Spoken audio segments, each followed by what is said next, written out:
Doctors of Reddit, what's the stupidest patient you've ever had? I had to explain to a 17-year-old girl and her mother that she was not in fact allergic to alcohol, but she was just hungover. She complained that on nights when she drank too much vodka, usually on an empty stomach, that she would feel nauseous, flushed and sometimes vomit in the morning. But it didn't happen all the time. And there were no other typical symptoms of an allergic reaction. Full stop. I worked at a pain management clinic in an attempt to combat opioid use addiction abuse. A lot of patients were prescribed a medicated cream. It looked a lot like sunscreen, and you just rubbed it onto the hurting areas. I watched the nurse carefully and slowly explain how to rub it onto the skin, using small and complicated words and going through the motions of applying it several times. But every so often, patients would complain that their cream tastes bad. I once had a child who swallowed a sizable magnet that passed to the intestine and we were just waiting for it to pass in stool. The next day when he came for follow-up we just found out that he swallowed another one that got stuck to the first magnet in the intestine through the stomach wall, resulting in intestinal obstruction, and he was transferred to OR immediately to have them surgically removed.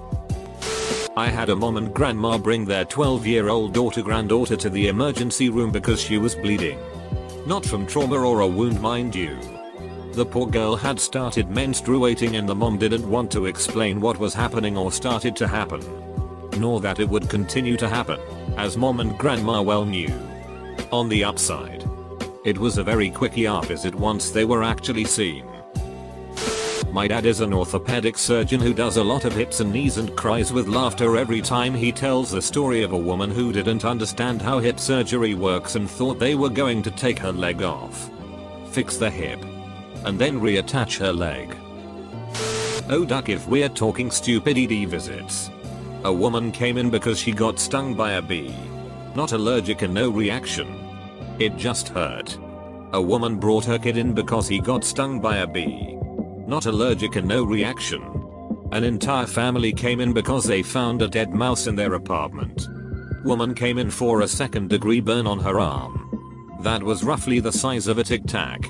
A woman spent like 5 minutes explaining to me that because of all the vaccinations we give dogs we are seeing a rise in doggy autism. I like to call it portism. Had a patient come in stating that he couldn't bend his knee. Asked him to remove his trousers so I could examine his leg. After he removed his trousers, the reason that he couldn't bend his knee was that he had a plaster cast around his knee. Checking his notes, he had been sent numerous letters asking him to come in for removal of this plaster cast, and as he hadn't attended any of the outpatient clinics, the hospital had assumed that he had removed the cast himself. Paramedic got a call for a stroke. Patient had facial droop and slurred speech. Says that it feels just like the last time she had a stroke, 10 years ago. Says that the symptoms came on about 4 days ago and she knew the moment it was happening that it was a stroke, but didn't go to the hospital because she thought she could make it go away on her own. There was a 24-year-old patient who was brought in from a jail in a rural county. He was working roadside cleanup when he found a bottle in a ditch that he thought contained alcohol and he quickly chugged it down. To be fair, it did look like whiskey. It wasn't. It turns out it was a substance that contained sulfuric acid. Its pH was less than 2.5. It just ate up the litmus paper. So shortly after he gets to the ICU, he is in excruciating pain and vomiting blood. The gastroenterologist took him to do an EGD, basically a procedure where they can look at the esophagus, stomach and duodenum with a camera attached to a flexible tube, and the pictures were horrendous. You could literally see his stomach and esophageal mucosa eroding away. He had to be sent off to another hospital where they had an esophageal surgeon who could repair the mess. He of course needed multiple surgeries and had a very long hospital stay. I saw him a few months later when he was admitted for another issue. He was down to 90 pounds, from about 150, and was getting fed through a peg tube. He was very lucky to be young and otherwise healthy, but obviously not very smart. Any chance you could be pregnant? No. So no unprotected sex with a man since the last day of your last menstrual period. well. Yeah. Okay. I'm gonna have the nurse come in and give you a pamphlet. Then I'm gonna come back and ask you again. I don't know why people get so sensitive over it. If that fact could easily explain the situation. Case in point. I went to an appointment for a week-long stomachache nausea without a fever. Asked if there was a possibility of pregnancy. Wasn't pregnant. But that would obviously explain it if that's what had happened. I don't know why people would try to hide it. Edit. And now my highest comment is about pregnancy. Thanks guys. I know a guy who went to the doctor in a panic thinking he had cancer because when he tugged his eyebrow hairs some came loose. I posted this a while back. But it's too good not to share again. 20-year-old girl and her fiancé find out that she's pregnant. Me. Partway through taking her history. Do you smoke cigarettes? Oh, yay. About a pack a day. Me.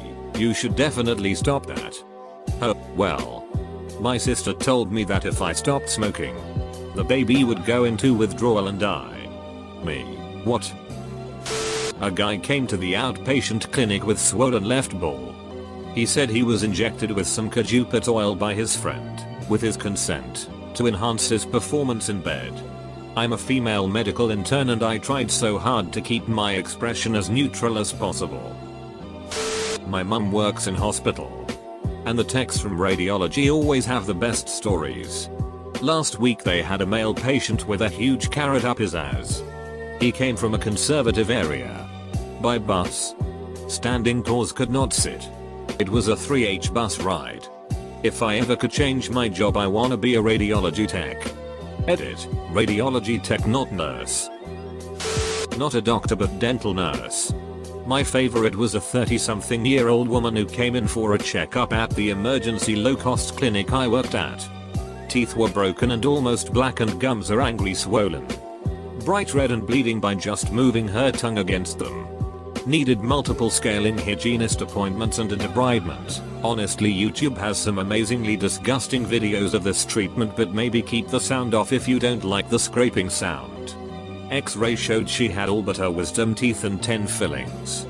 Root canals to try and save some teeth and extractions for I think 3, but more of the RCT didn't work. Explained everything and did the usual explanation of proper oral hygiene. Asked her if she had any questions, to which she says, "It's okay if I lose this set of teeth. My others will come through." Me and the dentist just looked at each other probably a lot longer than we should have. No words. I couldn't think of anything to reply to that comment. I had a lot of weird and disgusting things happen at that clinic. I actually miss working there. A 20-year-old girl came in with abdominal pains. We did a pregnancy test and she was pregnant. She acted surprised because she was on the pill. I asked her how long she's been on it and if she had been taking it daily. As prescribed. As if it were the most logical thing on the planet, she said she did not take it daily because she did not have sex daily. I looked at her trying hard not to laugh. She only took them right after she had sex with her boyfriend. So like maybe a couple of times a week. That is heartbreaking. She tried to do the right thing, but we didn't provide her the education both developmentally and medically that she needed. Maybe the guy who had previously had an anaphylactic reaction to a foodstuff. But wasn't sure he was really allergic, so thought he'd test it out by bringing some to the ED waiting room and eating it. Spoiler, he was really allergic. My one patient used to hold in her farts to the point of being in antagonizing pain because she thought that there was a certain amount of air inside a person. And if you let too much out you'll deflate.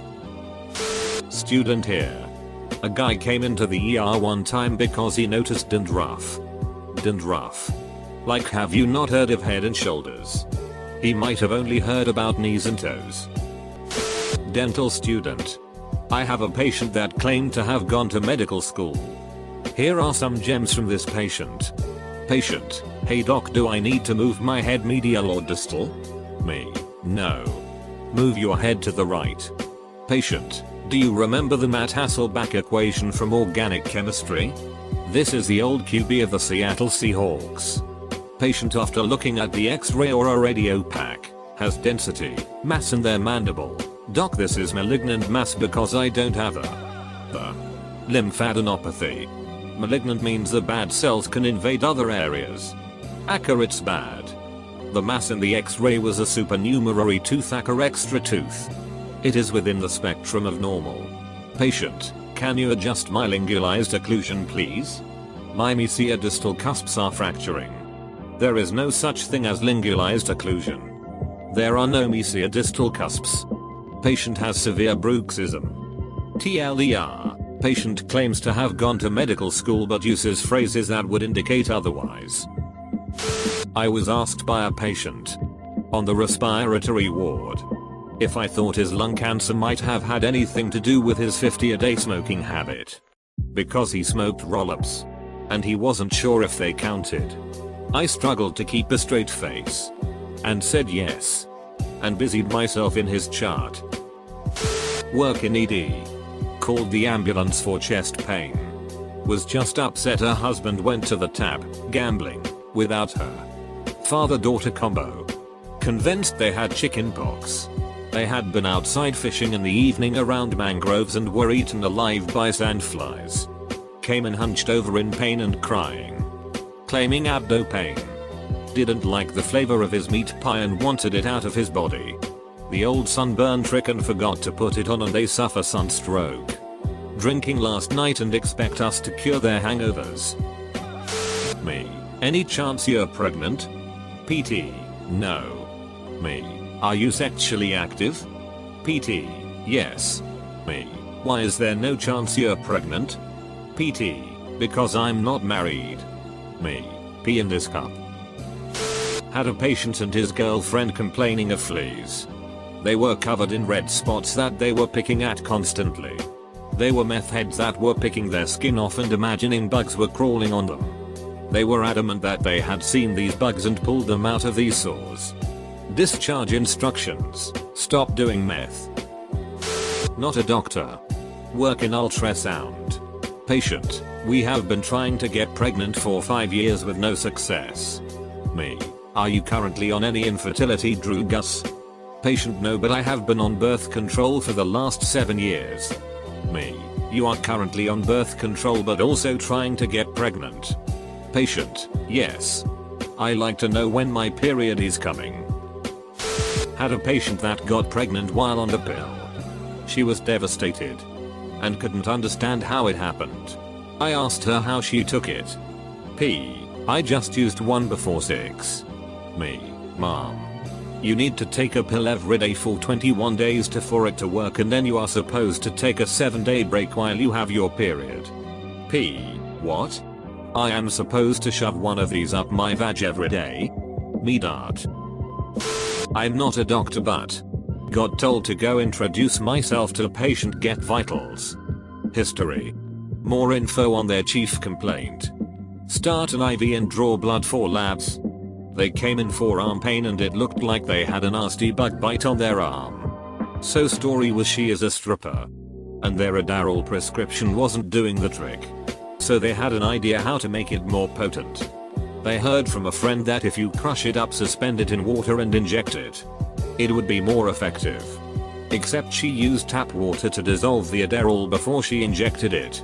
This ended up causing a huge abscess and infection at the site of injection.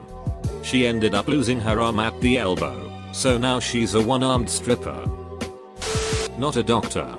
But when I was in college, this girl, white, I was dating called me all freaked out that her skin was turning black. This was midday during the week. She said she was going to the hospital. My house was across the street from the university hospital. So I decided to head over to see what was up. She was distraught.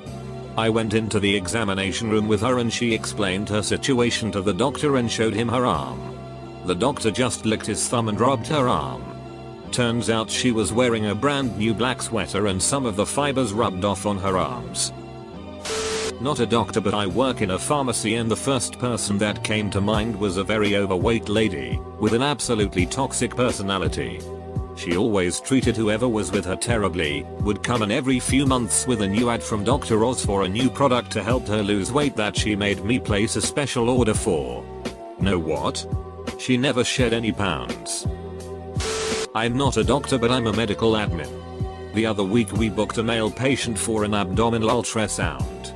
He kept saying he didn't need it because he wasn't pregnant. I have a few examples. Patient who recently been diagnosed with diabetes. We needed to adjust her blood sugar levels, but she kept eating sweets. So we had a talk for like 30 minutes with her about not eating sweets and so on. She seemed to understand. 5 minutes after the conversation she went around drinking a soda. Another guy who had a benign arrhythmia, the heart beats irregularly. He knew that he could get the arrhythmia from time to time. But as long as he didn't faint or got any pain in the chest, he could just take a beta blocker and let it pass. But he went to the ER like 6-7 times before he understood that we couldn't do anything.